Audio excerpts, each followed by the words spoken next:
प्रस्तुत है लोक संपदा के संस्कार गीतों पर आधारित कार्यक्रम संस्कार सरिता।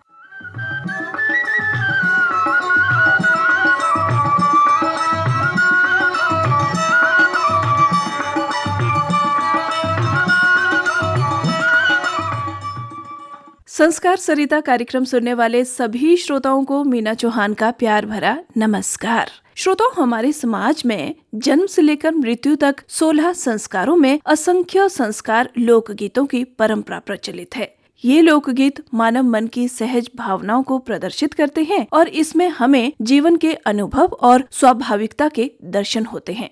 श्रोताओं, आज हम आपको सुनवाने जा रहे हैं उत्तर प्रदेश के समृद्ध ऐतिहासिक सांस्कृतिक पृष्ठभूमि और पवित्र शहर इलाहाबाद के जन्म संस्कार के लोकगीत, जिन्हें सोहर गीत भी कहा जाता है। श्रोताओं, प्रस्तुत गीत में एक निसंतान स्त्री गंगा मैया से प्रार्थना करती है कि माँ, मुझे भी संतान दो।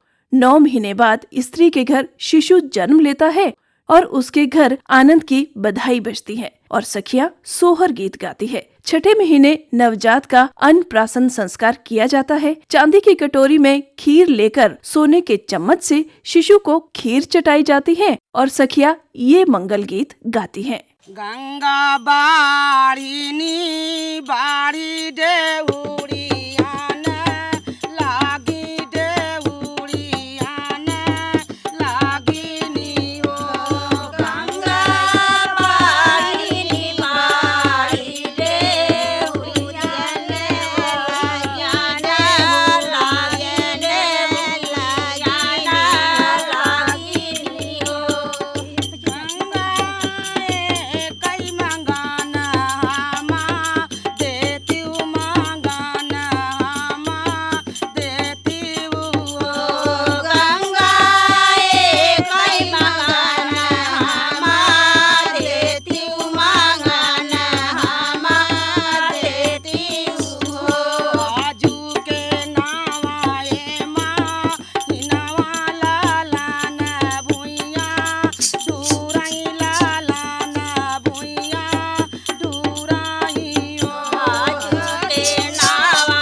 श्रोताओं, आइए अब सुनते हैं ये लोकगीत जिसमें जच्चा अपने ससुर जी से आग्रह कर रही हैं कि आंगन में रंग वाले पेड़ यानी कुमकुम और हर श्रृंगार के पेड़ लगवाएं, उससे मैं चूनर रंगवाऊंगी।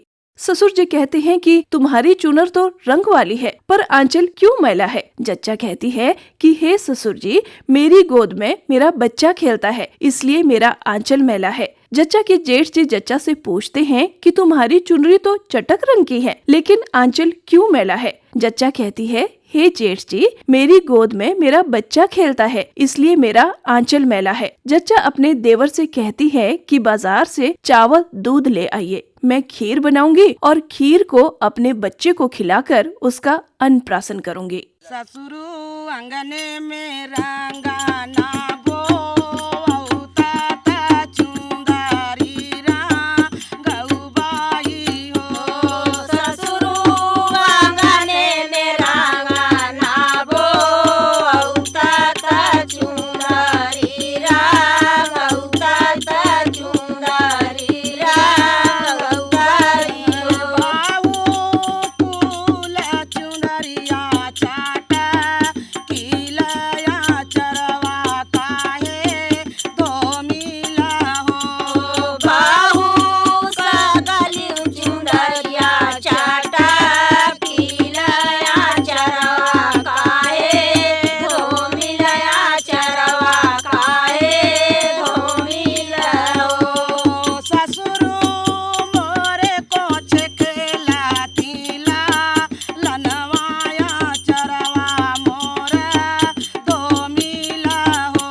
श्रोताओं, प्रस्तुत गीत में बताया जा रहा है कि गोकुल में नंद के घर लाल ने जन्म लिया है। सभी हमजोली सखियां दर्शन करने वहां जाती है। कोई सखी तिल, कोई चावल, कोई पान फूल भेंट करके दर्शन पाती है। लेकिन एक सखी कहती है कि मैंने तो सोने का छत्र चढ़ाया लेकिन मुझे उनका दर्शन नहीं मिला। सखी कहती है कि हे सखी, तुमने भांजी का कंगन चुराया था इसलिए दर्शन नहीं मिला।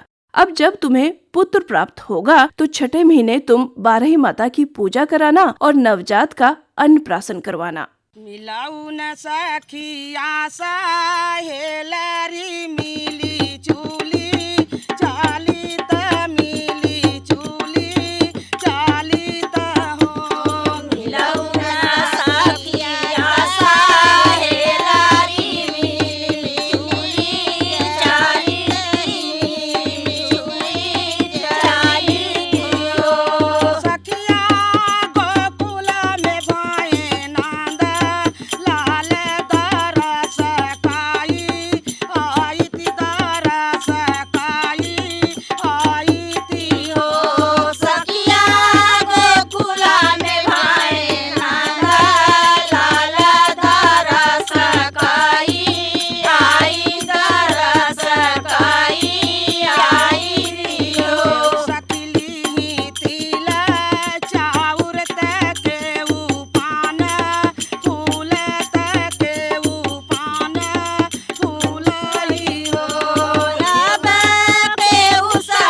संस्कार सरिता कार्यक्रम में आज आपने उत्तर प्रदेश के इलाहाबाद के जन्म संस्कार के लोकगीत सुने। इन लोकगीतों की रिकॉर्डिंग हमें आकाशवाणी के प्रयागराज से प्राप्त हुई। अब दीजिए मीना चौहान को इजाजत। नमस्कार।